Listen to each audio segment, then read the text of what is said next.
organs condition, digestive, tract. You can check liver, stomach, intestines, and bladder maybe. But back shoe, everything connected to shoe point, all the organs, you can tell. Then Watoja point, they Ishizaka very often always uses Watoja point.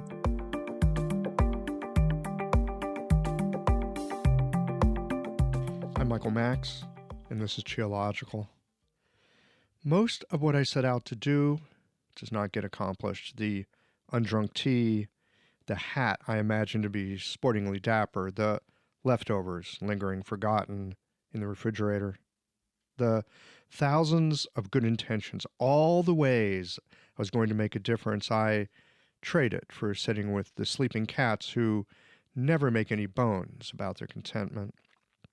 I'm thinking it's time to start fewer projects, give things a pass, put to rest that my internal self-worth is tied to something tangible in the world, or simply come to a sort of contentment that there are not enough days in a human life to fit in all of our desires. Perhaps it's better to set out with too little. Trust that empty pockets are not empty potential.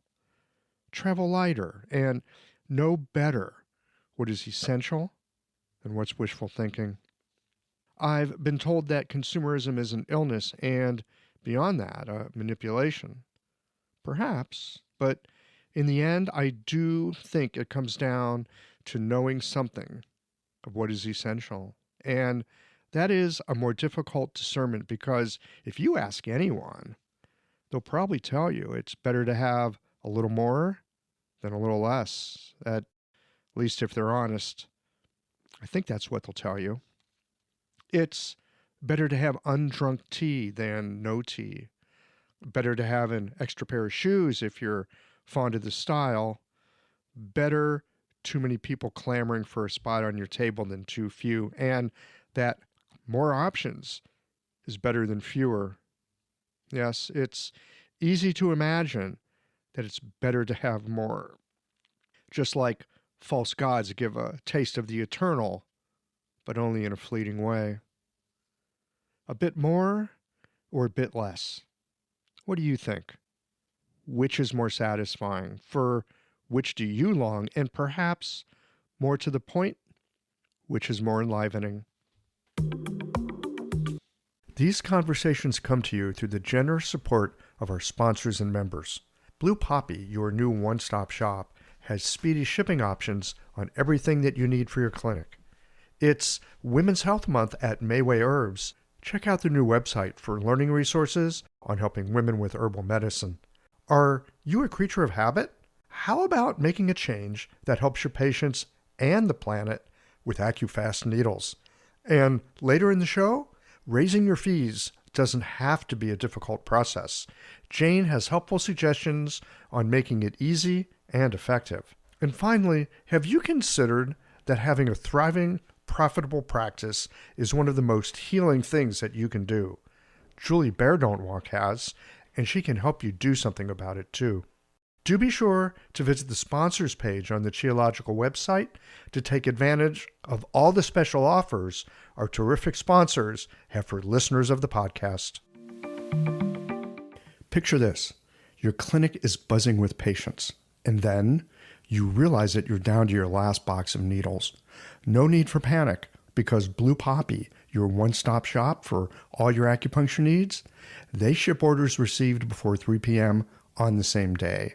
With a quick visit to Blue Poppy's website, you can order premium needles, herbal formulas, and that special Dr. Bob's oil that your patients love. Blue Poppy understands practitioners can't keep patients waiting. That's why they strive to get you what you need when you need it. From high-quality Chinese herbs and formulations to acupuncture supplies and clinical essentials, Blue Poppy has served practitioners for nearly 40 years with products that meet the highest of standards. Discover everything Blue Poppy has to offer by visiting www.bluepoppy.com, and don't forget to subscribe to their mailing list for exclusive offers and more. Hi, folks. I'm Yvonne Lau, president of Mayway Herbs. May is Women's Health Month, and as a women owned and women run business, we especially love how Chinese medicine can support wellness through every stage of a woman's life. So, in this month's newsletter and podcast, we're covering topics like PMS, pregnancy, menopause, and osteoporosis. We'll share expert insights and effective treatment strategies you can put to good use in your clinic. Our Plumflower brand line includes herbal tea pills, tablets, extract granules, and organic herbs, all of which you can find on Mayway.com, and where you can also find articles, videos, and other resources to support your practice. Since 1969, Mayway has been a trusted source for high-quality herbal products. In these challenging times, please know that we remain committed to keeping our products accessible and affordable so you can take care of yourself and your patients. As always, thank you for supporting Real Chinese Medicine. Daily habits and routines feel comforting, familiar, easy, automatic. That's the power of repetition. You've worked out the kinks and can do it with your eyes closed. But what if you shook things up? What if you ditched the old routine and tried something new? Hi, I'm John Stan. I've practiced acupuncture for over 30 years, and together with my wife Kelly, we created the world's first eco-friendly acupuncture needle. The AcuFast earth-friendly needle system cuts your packaging waste by 60 to 90%, depending upon your needle type, speeds up your needling, gives you more control, and best of all, while you're healing patients, we plant a tree for every 2 boxes your clinic uses. Thousands of acupuncturists have already made the switch. In just the last year, they've helped plant over 16,000 trees. Since we started, that number has grown to over 50,000. So break the routine. Be the change. Visit AcuFastNeedles.com. Your patients and the planet will thank you. I've a naturally wide contrarian streak. I get nervous when I find myself towards the top of the bell curve. I'd rather knock around at the weedy edges, travel the blue roads to a small town, purposely look where others are not. And so I've got a natural inclination to investigate non-mainstream methods. I'm curious about approaches to herbs, and especially acupuncture, that has not found its way into a textbook. So when a pal suggested I speak with Kubota Sensei, I was delighted when the email introducing us landed in my inbox. Kubota Sensei practices Ishizaka-ryu, an old Edo style of acupuncture. It's partially informed by the influence of Western anatomy from a Dutch medical book, which was brought to Japan in the 1730s, and it caught the attention of Ishizaka-ryu, who was the court physician to the 11th shogun.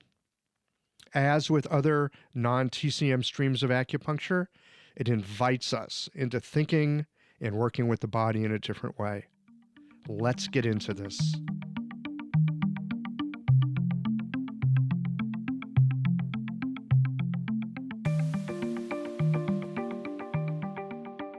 Kubota Sensei, welcome to Geological. Thank you. Thank you.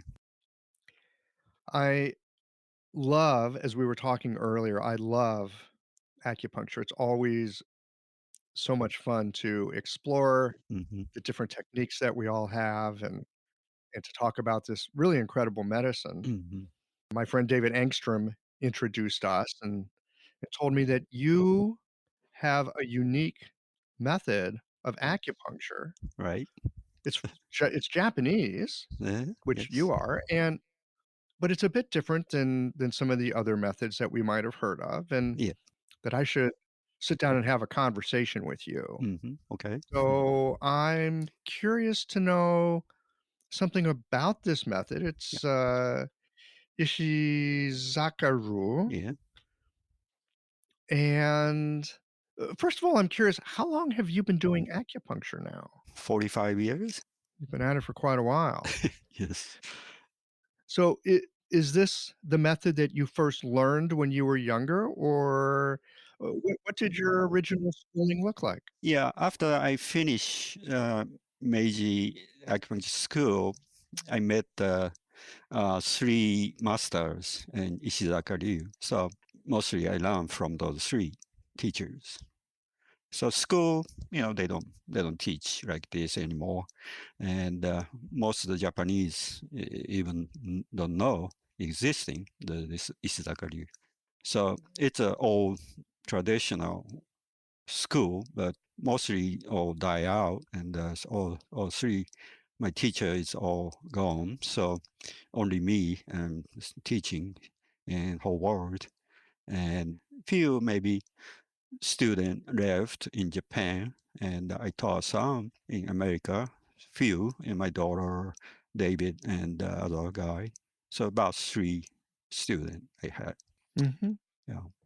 Now, how is this method different from what someone might have learned in traditional acupuncture school? How is Ishizaka-ryu different from, say, TCM or maybe even some of the other Japanese acupuncture methods? Yeah, main difference is we focus on root cause of all the disease. So we don't treat symptomatic things first.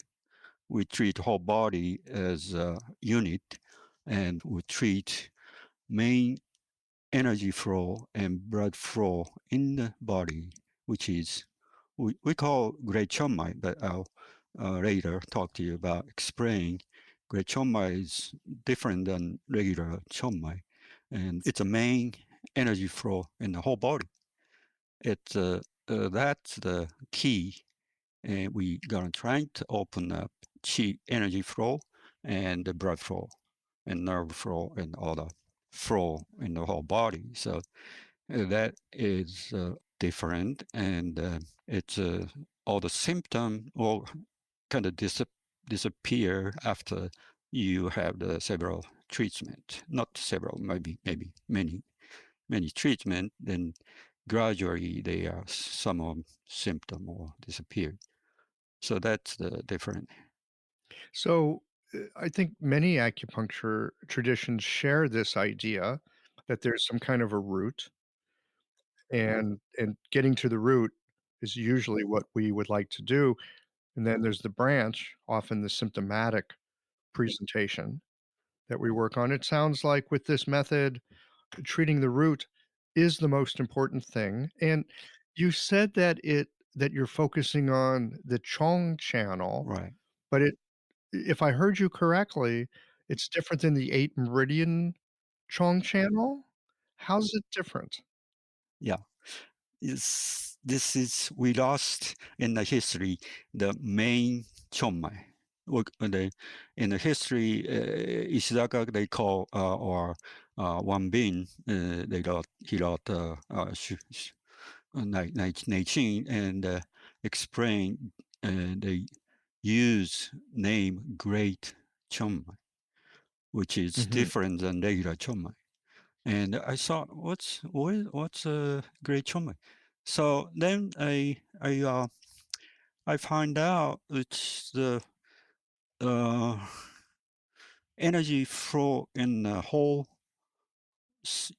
universe and whole body, human body, and our Earth, every everybody, and all the proton, electron, everything have same energy flow. That's we call torus energy flow, which is Mm. like looks like a bagel, bagel like Mhm, donuts, mhm. and Yeah.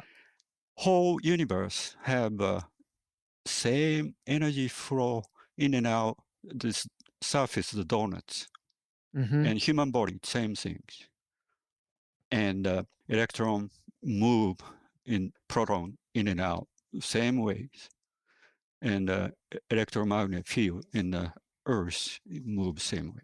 Yes, I've seen pictures of the I forget the name, is it the Van Allen belt or something? I've seen pictures of the energetic, like, magnetic and yes, it is this torch. And if you see the picture of black hole, they have Mm, in the middle have a axis, like a tube kind of shape energy moving into the center of the black hole. Then there is a disk or surrounded, then go out other way. So that the axis, center axis, they call jet on the black hole. So when they go through to the center, they everything create at the center, danden, like a lower danden in the human. And a surrounded disk is the yin-yang disk, go around. So like a vortex or a hurricane have a same shape, have a hurricane, then have a center hole is empty. It has to be empty to move the energy flow. And if you clogged up that main energy flow in the center, people get sick because energy not going to move. You have to have a whole empty space to move yin-yang energy go around it. So the torus torus is the donut shape, so you have a big hole in the middle. That's why they can move energy flow. So it's a human same thing. If it's main energy flow from by Fu to Fu Yin, have a big hole, energy hole, goes through up and down the center. So if that clogged up, your whole body gets energy not move, and the blood, chi flow, energy flow, blood flow, it's all stopped. So in order to open that center energy, great chonmai, you can use acupuncture, but they can't go deeper to the center of the body because it's too deep. So we choose the next to the chonmai. So we'll go surround it. So use dumai or watojaji point or blood meridian to stimulate center energy flow on the chonmai. Then we use some hara point on the renmai and the kidney meridian and maybe stomach. So those things will open up main energy flow and great chonmai. So that, Okay. yeah. So let me make sure I've got this. And it's a lovely image. I mean, I get the image of the torus. I understand, the hurricane, the tornado, the whirlpool. There's so many things where there is an empty middle, and yet everything moves around that empty middle. There's something very poetic in a way that there's emptiness at the center. So that I found from Lao Tzu, Dao Chi Ching. Dao De Jing. Yeah, he mentioned that chom. He used word chom 3 times in Dao Chi Ching. And most important chapter was 42. Dao create 1, 1 create 2, 2 create 3, 3 creates 10,000 things. Then 3 creates all the trouble in the world. Yeah, that's the thing. So then after that, he say the 10,000 things carry in and embrace yang. Then say they achieve harmony by combine these force. So he use chong chi. Chong chi harmonize yin yang, which is dumai and renmai, like he talking about in the body. So, but chong chi harmonize yin yang, which is chonmai is control whole body, 12 meridians and chi flow and blood flow. So its most important meridian is chonmai, the modern dumai or renmai, or 12 meridians.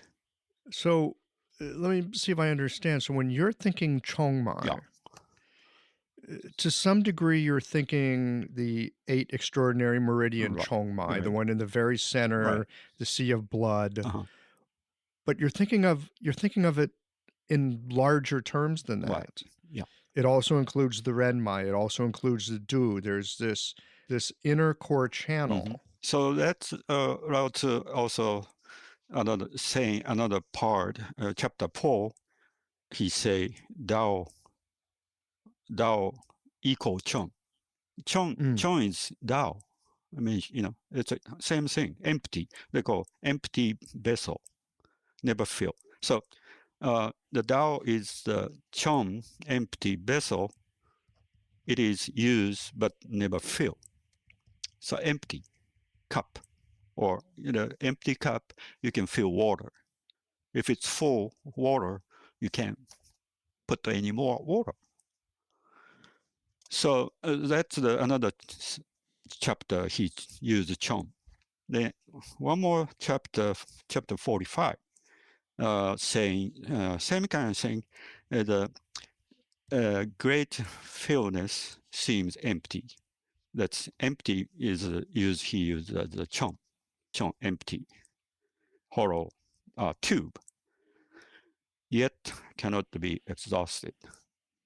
So that's also called in chong is the tube shape, empty space in the center of the body, right?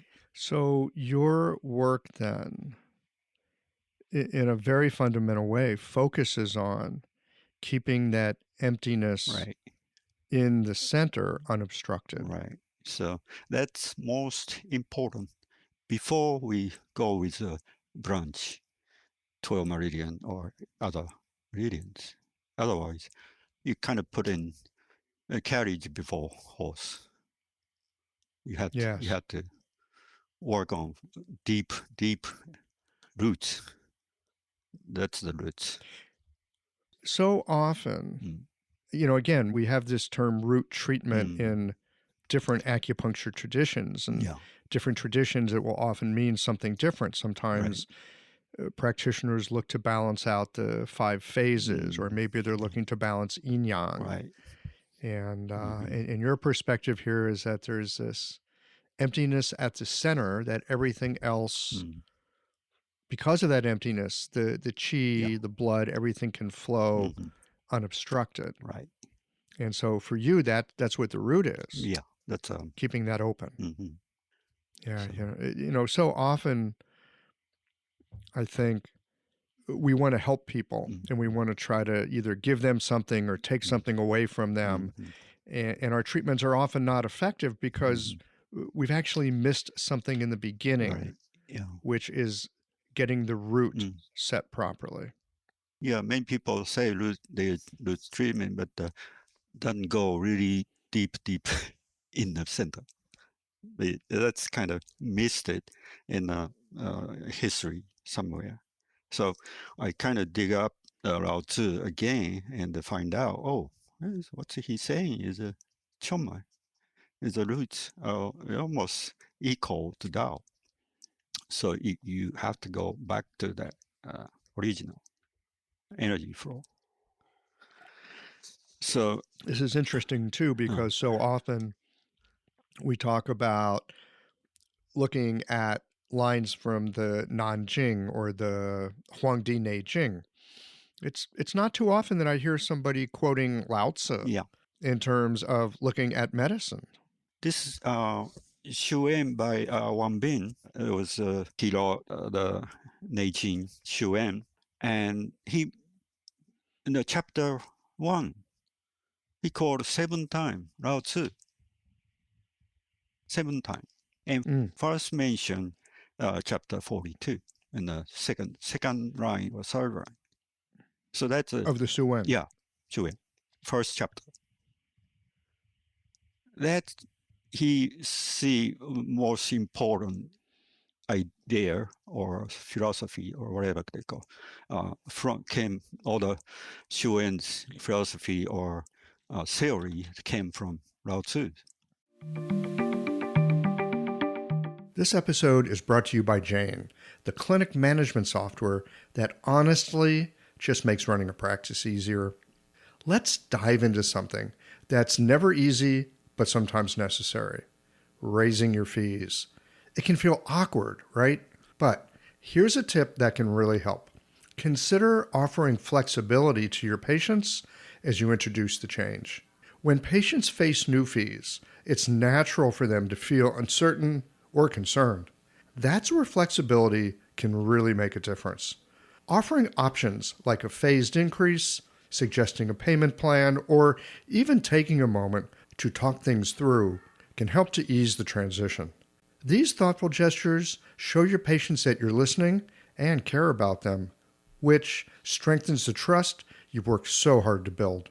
If you're looking for more ideas on how to navigate these kinds of changes, head to frontdesk.jane.app and check out the article, How to Tell Clients You're Raising Your Fees. One last thing, if you're ready to give Jane a try, you can use the code CHIOLOGICAL for a 1-month grace period on your new Jane account. Now, Kubota Sensei, Yeah. this idea of the empty center, is this part of the acupuncture tradition that you practice, or is this something that you've come to on your own through your 45 years of experience? Yeah, part of my study in Ishizaka-ryu, but Ishizaka, they develop a treatment protocol for kind of stimulating the chonmai in the center. So, but not really exactly he mentioned, but he used in the book, his book, he wrote about 40 books, but a couple book he mentioned great chonmai as a descending aorta. Coming from heart, then go down the whole body. So that image, like a chonmai, the artery is a hollow tube. So yes, full of blood. Right. So blood and chi and blood move together. So he was kind of study Western anatomy that time. So he tried not to mention chi flow because you can't see it. So, but the blood flow you can see. And when you do dissect people, you see the tube, a bunch of tube all over. Digestive tube, blood tube and nerve tube. Those things Western medical term you can use. So that's why he chose as a descending aorta. So he tried to integrate Western medicine and Eastern, Oriental medicine. So I had to kind of make sense to both sides. So he taught Western doctor acupuncture, and when he was living, doctor from German, Siebel. He's a German doctor, came to Japan that time 200 some years ago, and he taught the Western medicine and anatomy, physiology, all the surgery and stuff. But so he was very interested in Ishizaka's idea in acupuncture because not just the original Chinese theory he using Western medical anatomy and physiology to put it together, trying to integrate. So that's... And this was over 200 years ago. Yeah, 200 some years ago. So. That Ishizaka was integrating Western physiology with Eastern medicine. Right. So that's he was kind of knew great chonmai is a very important part of the body. So one being was known too because he used name great chonmai in the first chapter in the Suen, and when the woman 7 + 7 14, they open up renmai and great chonmai. He mentioned to start period and all the can have a baby. Why he used great is, not just the chon. So they have a hint. I had, he is saying great chonmai too. So it's something, big, and use the kanji tai, like a big, but have a chon in the middle. So bigger than dai, great. So it's bigger than da. It's like tai, like taiyang. Yeah, taiyang. So it's like the great, yes, the great chon. Yes. Yes. Kind of hint. I got hint from Lao Tzu and one being Ishizaka. So I came up this idea that Torah. I put the Torus energy flow theory.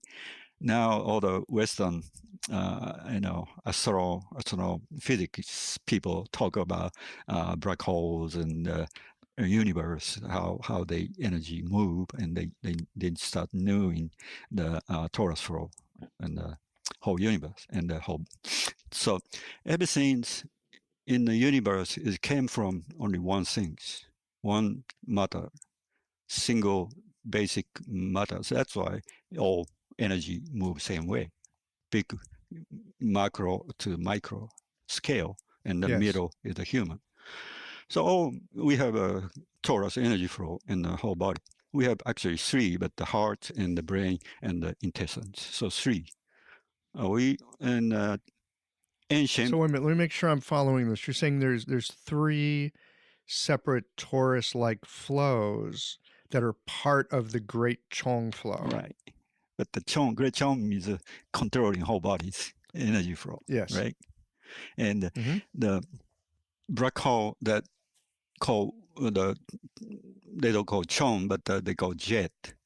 And jet, like a jet flow, energy flow. And the most powerful energy moves through that jet.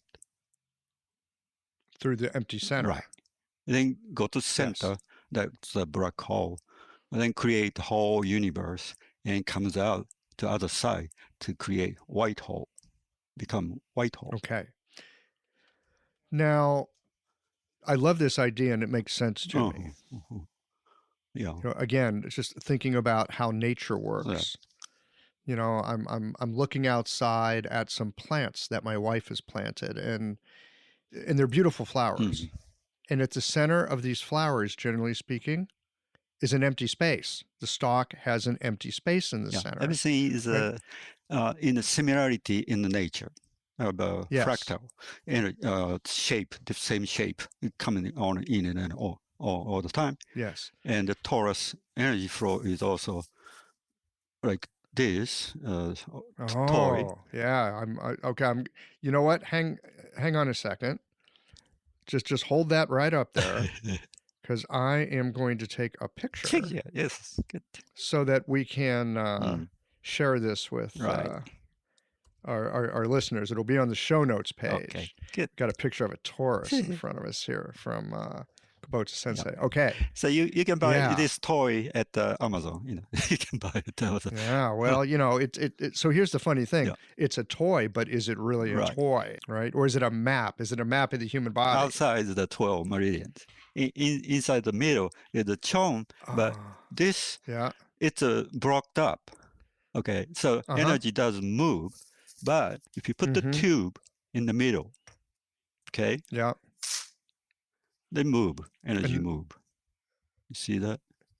Oh, yes, I do. Yeah. You know what? I'm going to have you, later on, we're going to make a little movie of this so that we can share it with people, because this image that you're showing me with this so-called toy is a very interesting map of the meridians and how they interact. Yeah. So it's using toy to make it easy to understand what's going on here. See. Yes. Now, when you're working with people in clinic, how do you assess the state of someone's Great Chong? Yeah. So let's come to how to diagnose or check the people's bodies blockage. So in Japan they use left hand palpation. That's the main hand will tell you where the blockage is. And main blockage usually build up around your spine. That's the focus point. And you search both sides of the spine, and you will feel the blockage, hardness in the muscle. So that's this is a blockage. Then you go to treat those things. Pretty simple. The hand diagnosis is most primitive but most accurate. So not like a pulse or not tongue. They make a different decision. In the pulse, the very famous study here in 10 Japanese pulse diagnosis authority, they checked the same person and they came up with 10 different answers. So it could be very different from one to one. But the touching is exactly way it is, you can find it. And that's always my teachers say, your real teacher is your patient. Of That's course. that's a relationship, you and your patient. That's all it is. Not from book, not from video or something. You just ask patient what's wrong and the touching. That's it. So. Mm-hmm.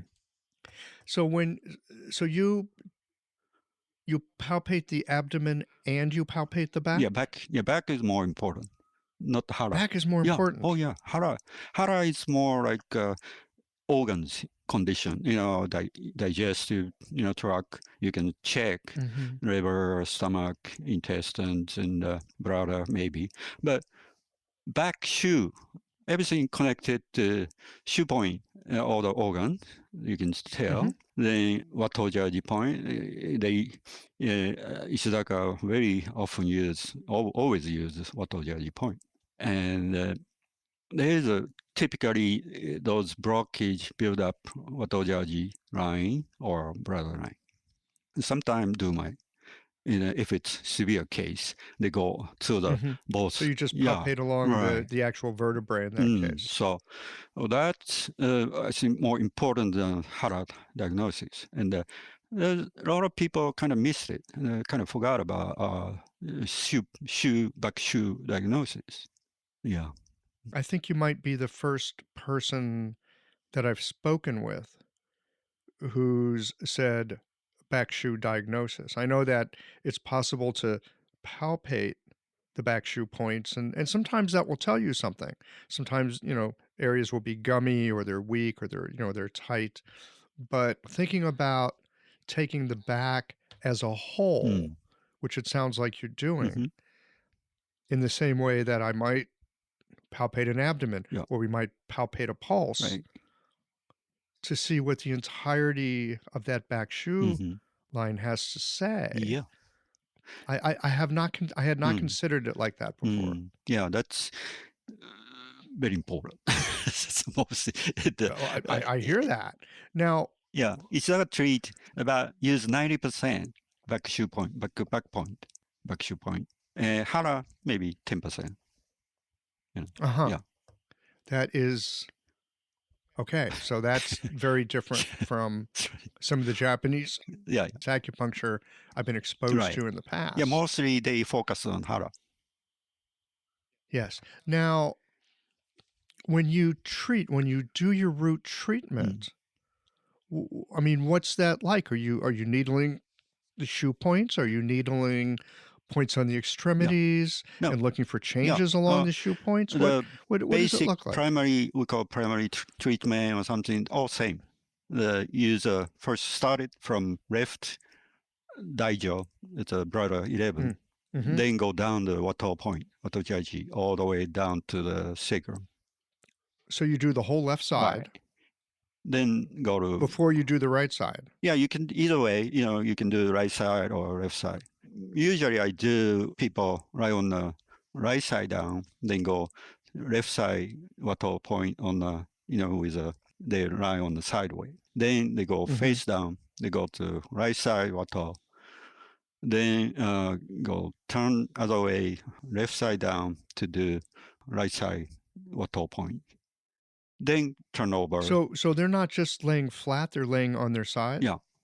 It's important to practice. It's practicing. Well, I'm still practicing 45 years later, because some people, they can't lie on the stomach. Right. So you have to practice treating with the sideway. It's a little harder to do. But, like a pregnant woman, I had a pregnant woman, she can't lie on the stomach because, of course, pressing the baby. And some people with certain kinds of back pain have trouble laying on their stomach as well. Yeah, you have to practice treating the sideways. And so you go all the way down from just outside of a dajue, right? Yeah. You go all the way down to the sacrum. Sacrum tailbone. Then go up. Now, are you doing every single shoe point or just certain ones that you feel? Wato point, mostly. You do Started, all the yeah, Huatos. started Wato point. Then you can go to shoe point later if you have time.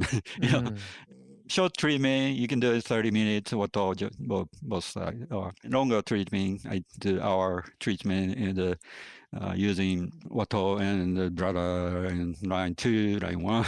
So I had to use like 800 point in our treatment. Okay, so this is a lot of Yeah. points.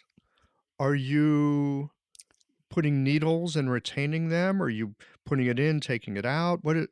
So in and that's out? traditional way Japanese treated in a lot of school, different school.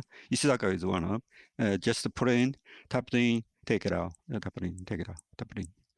So first time goes very shallow, like a seppi, maybe 2-3 millimeter, then take it out, then go.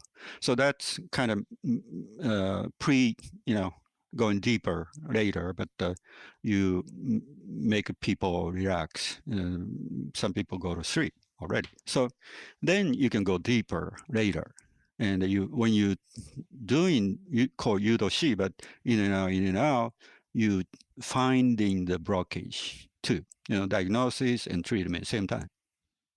Of course, yeah. This is one of the wonderful things about using palpation in our work is we can both assess and we can treat and we can check the effect of our treatment to see what's going on in real time. So you can tell when you're going loosening up, muscles get to relax and the people fall asleep.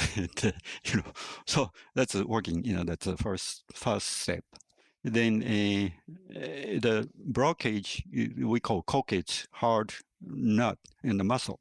That's blocking the energy flow and the blood flow and nerve flow. So that's the aiming. We aim in the opening up those blockage. It's mainly build up toxic acids in the bodies. They get hard in the muscles. So most of the diseases, mostly come from too much acid buildup. Some kind of stagnation. Yeah, sorry. So, and tend to build up around the spine. That's the main spot. And some hara, but mostly if you open up blockages around the spine, that's really help to people. Any condition. And again, this is the root treatment. It opens up the center of that torus. And tong zhi bu tong, zhi tong, as they say in Chinese, right? Where there's openness, there's no pain. Where there's pain, there's no openness, or maybe the other way around. Anyway, you know my point, that we remove those obstructions, the system takes care of itself. Now, you're just tapping the needles in. Do you stimulate them at all? Are you looking for a sensation? First, very shallow thing. We use a tube and tap it in, then take a tube out, then go push couple times. Put. Just 1 millimeter, 2 millimeter. Go, but we don't twist. Never twist. Never twist. No, we do jump, like a bird, twitching bird kind of thing. It's less painful. If you twist it, hurts. It kind of stick to the muscle and the painful when you pull muscle. So we never twist it. We just go pump, just you just go up and down. Right, you just kind of peck with it. So then take it out. So that's first step. Shallow, very 3 millimeter and a seppi, then maybe 2-3 millimeter, and so total maybe 5 millimeter deep. Then take it out. Left side, right side. You can do simplified, if you have. Oh no, this sounds good. I've got a patient coming in. Interestingly enough, I don't usually work on a Wednesday afternoon, which is when we're talking, but I just got a call, concussion, blah blah blah. Long-time patient. So it's like, of course, come in and I'm thinking, wow, concussion.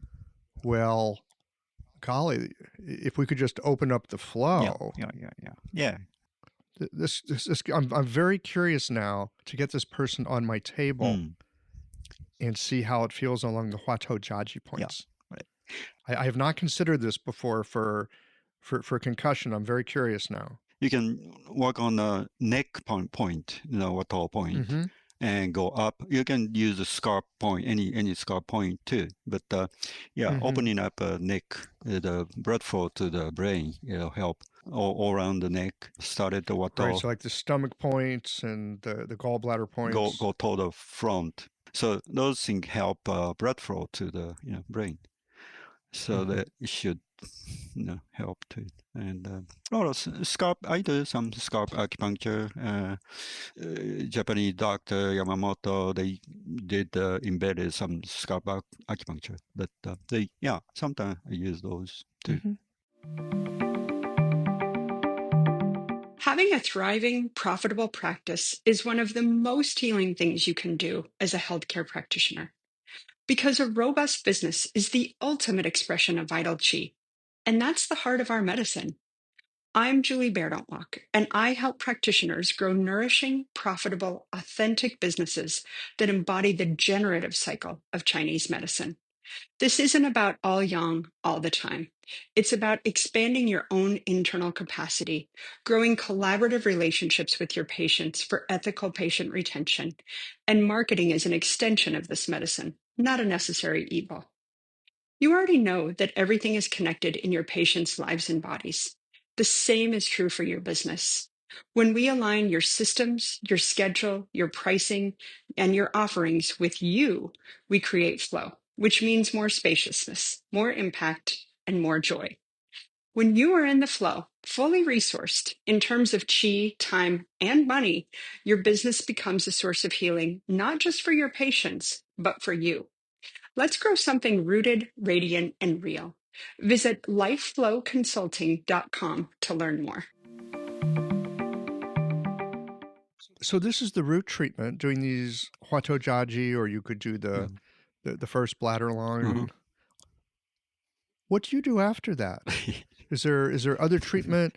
Maybe there's something symptomatic or something specific? Yeah, then I finish back and then go to hara. So do the red then kidney meridians on the hara, then maybe stomach. Those but don't go deep. Front side very shallow. You just kind of checking any blockage on the organ. Sometimes if you find it, you can go a little longer to kind of go up and down and kind of try to loosen up. But most of the people, not oftenly I found those tumor or blockage in the stomach. If somebody has cancer, maybe, but regular patient, I see very, mostly a little bit too soft side. Back is get hard, then opposite in yang. So yang side get hard, but the front is very chubby or soft. So it's kind of trying to get balance. Back side get softer, and the front side make a little bit shrink in the front. Yes. Now, do you check the hara before you check the huatojaji in the back, or do you just go right to the huatojaji? To the huatojaji first, yeah. So huatojaji first. Yeah, and the treatment you go to hara and check the hara. Yeah, that's my kind of way sequence, I guess. Okay. And again, so I love this idea. I'm just sitting here thinking about, again, the image of the torus is very compelling.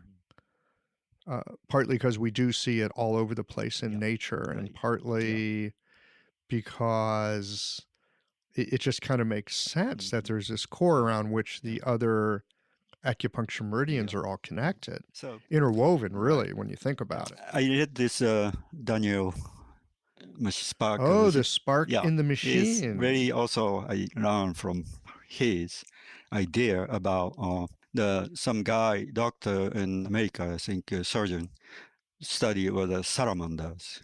They amputate salamanders' limb. They regrow arm or leg easily, salamander. Salamanders are amazingly regenerative creatures. Yeah, cut their leg off, they make a new leg. So this doctor, I forgot the name, but he measures electrical energy in the surface of the cut part. They change the positive to negative minus energy flow, and minus energy electron is the heating energy.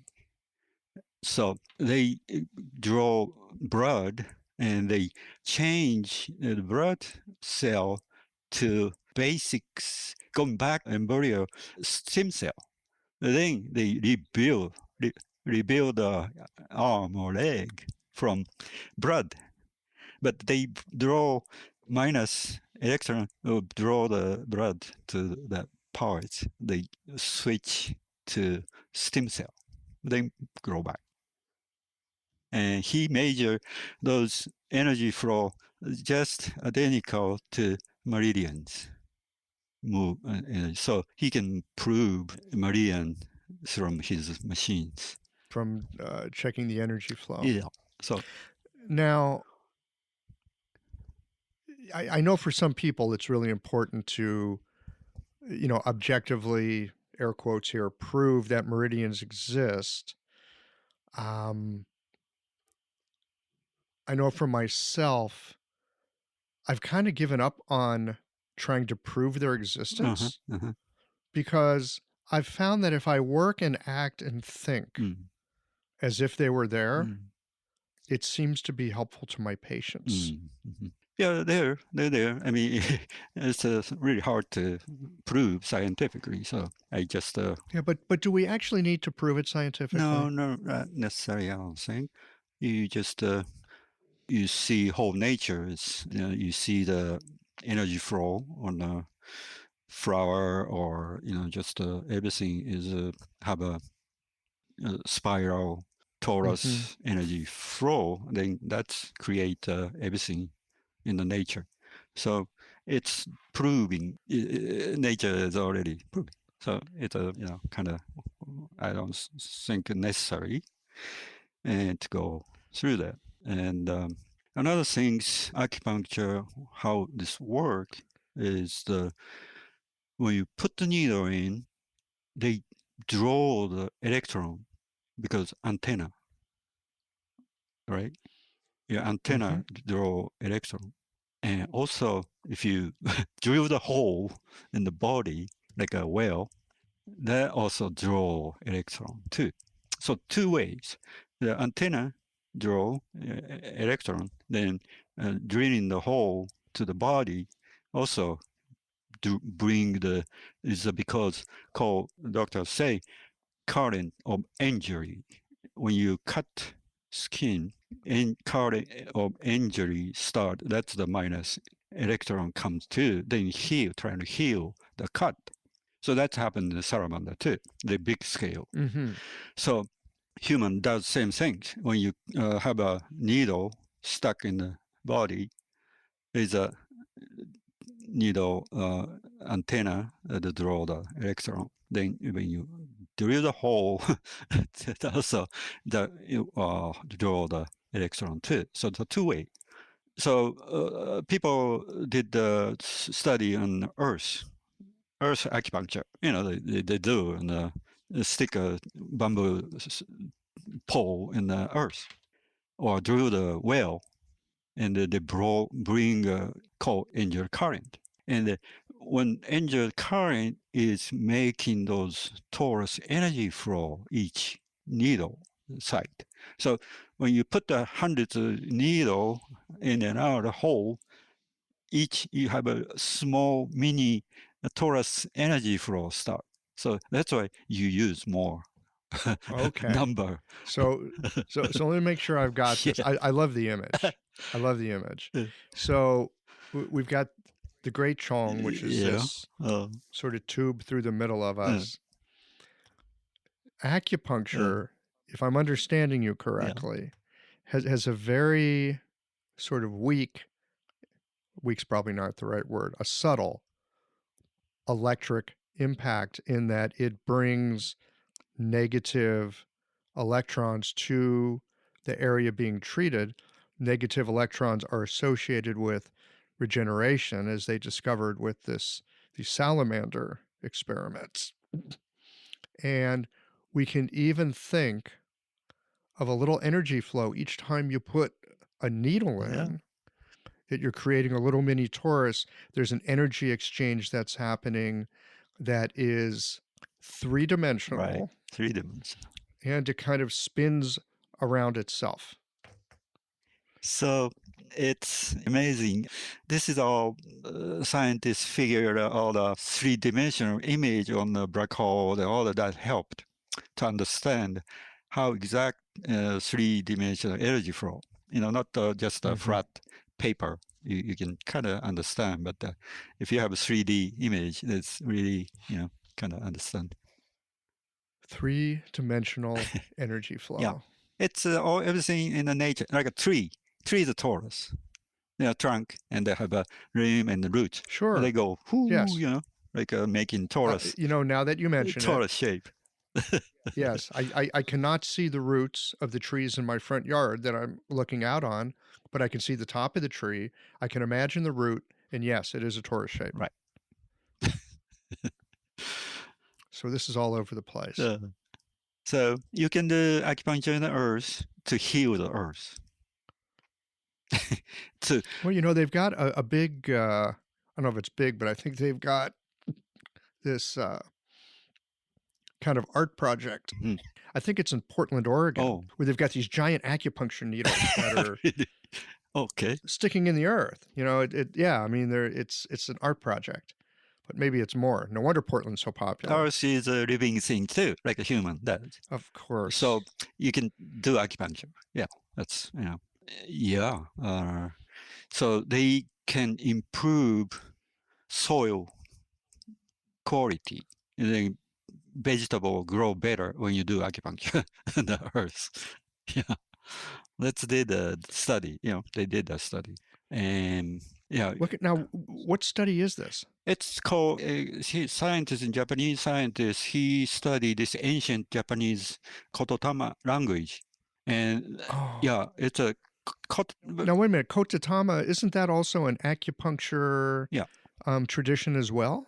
Yeah, they all came from Kototama tradition. They have a healing practice, like using energy from hands, palm healing, or Reiki, and now they changed the name to Jinshin or Reiki, but they all came from energy hand healing in ancient Japan.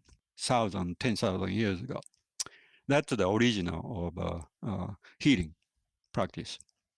Then went to Amma massage, then went to using tool, whether it's a stick or stone, and then going to needle. That's all the original Japanese acupuncture all came from hand energy healing. Now, in your work, I understand you use needles, and you've already spoken with us about how you use them, kind of a bird pecking sort of motion. Not a lot of stimulation, just a little. Do you also use your hands in some way in terms of moving chi or interacting with the body beyond simply palpation? I created own technique. You right hand picking up and down, that's not twisting, but you can use left hand to, I kind of pinch the skin to pull up, then put the needle in the middle, then you make a clockwise circle. That make a torus energy flow. That's the most powerful acupuncture I ever seen. You break up any hardness, and when you do this with the chi, you're using hara and dan energy, not the muscle power, but go like this because you use whole body to kind of circle around. And right, so this motion that you're doing with the pecking, and then your oshide, is actually moving the tissue, but it's not that your hands are moving. It's that your hara is moving, and so everything's moving, including your hands. Not just the finger. you know. Uh-huh. Yeah. Then a lot of people use just a finger to, seppi, cut the skin, but that's not way Mhm. you do. You just go like a whipping, use the whole body to whip to put the needle in with a tube.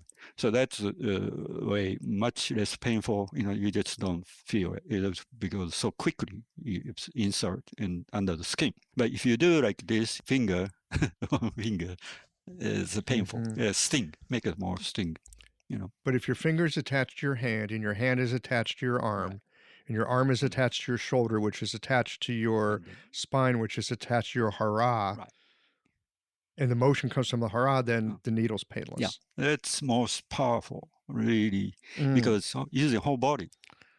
That's my teacher. I always say you watch teacher way, distance, so you see whole body's movement.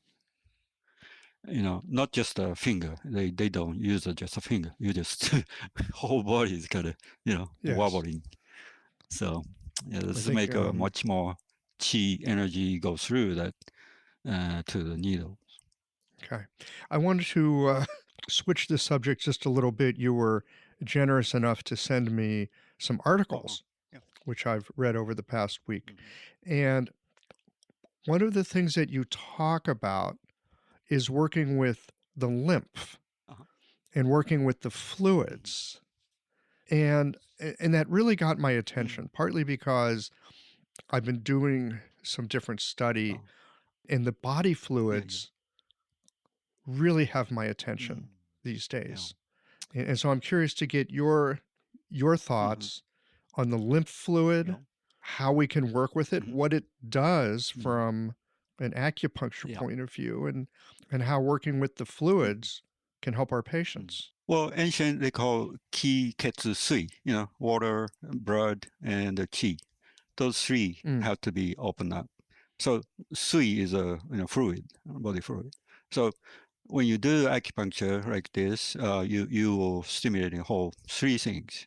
Then you will affect the lymph fluid too, because everything connected. You just not just completely separate three things.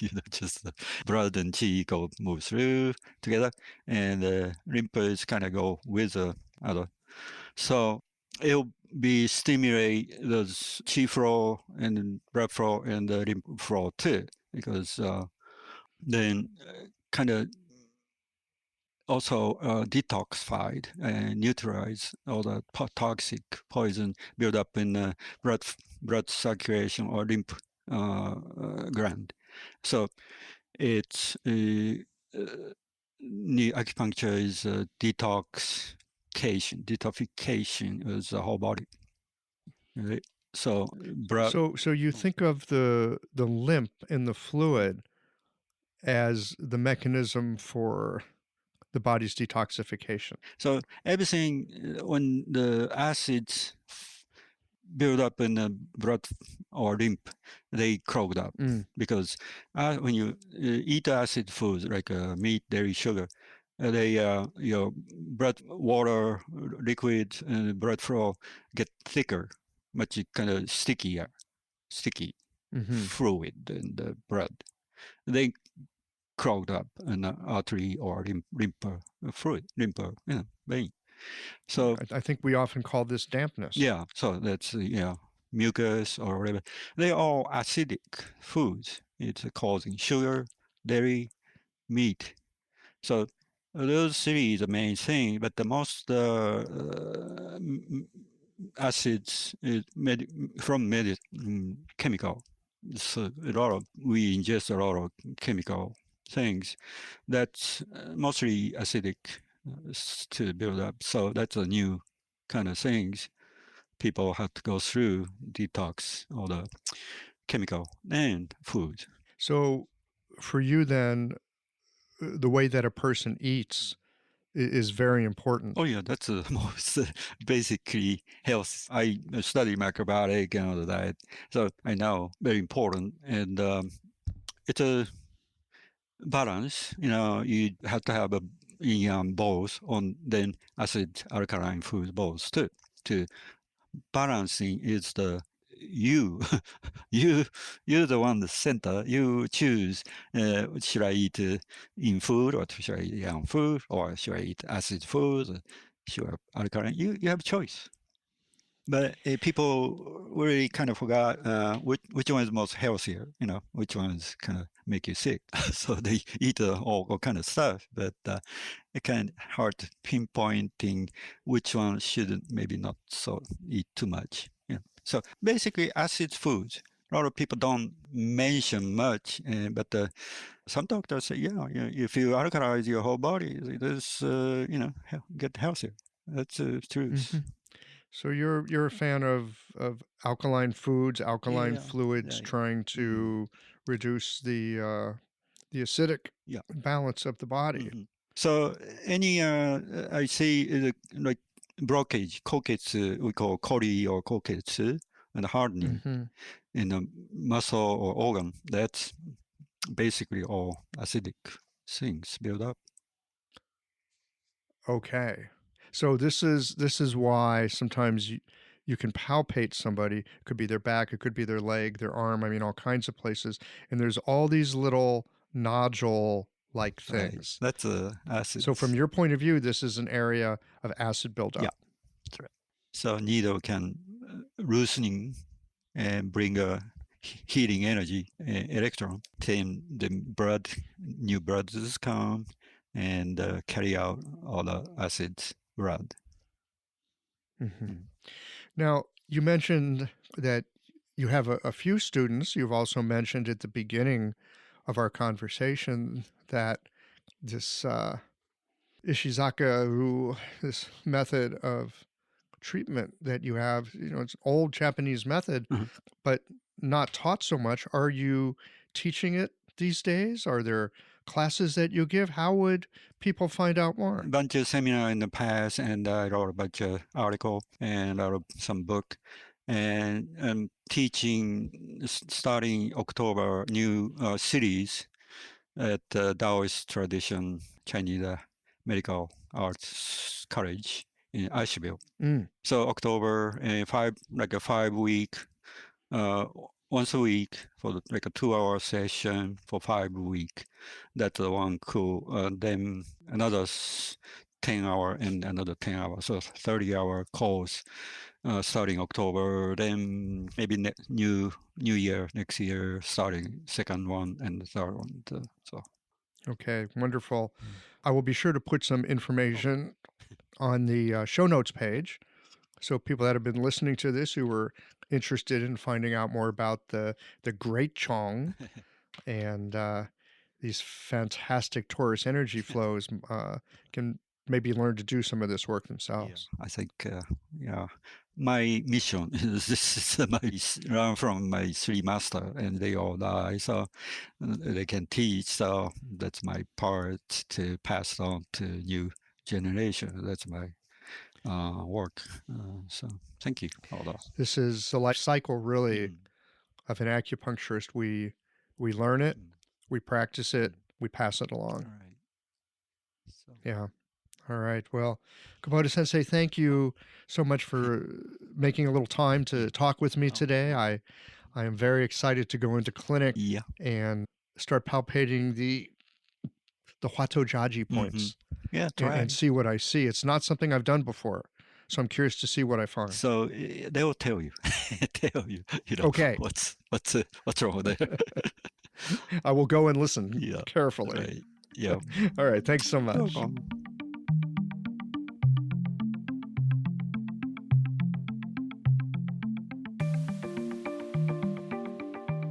I loved Kubota Sensei's attention to the empty middle around which hurricanes, whirlpools, and black holes spin, that there is a potent stillness in the midst of movement, and that the human body, yes, we too reflect that. I'm not versed in his treatment methods, but taking this idea and beyond that, giving attention to the stillness that holds the center for movement, wherever we happen to find that, that seems like an invitation to take my attention away from the 10,000 things and instead put it in the place of more what in the Tao Te Ching, the old one called the Valley Spirit, the stillness that underlies and supports activity. There is something deeply potent about stillness.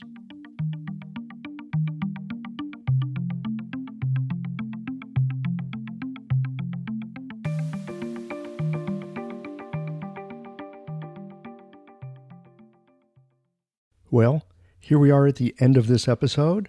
If you've listened up to this point, you're either a rabid fan of Qiological or the forward button on your podcast player stopped working.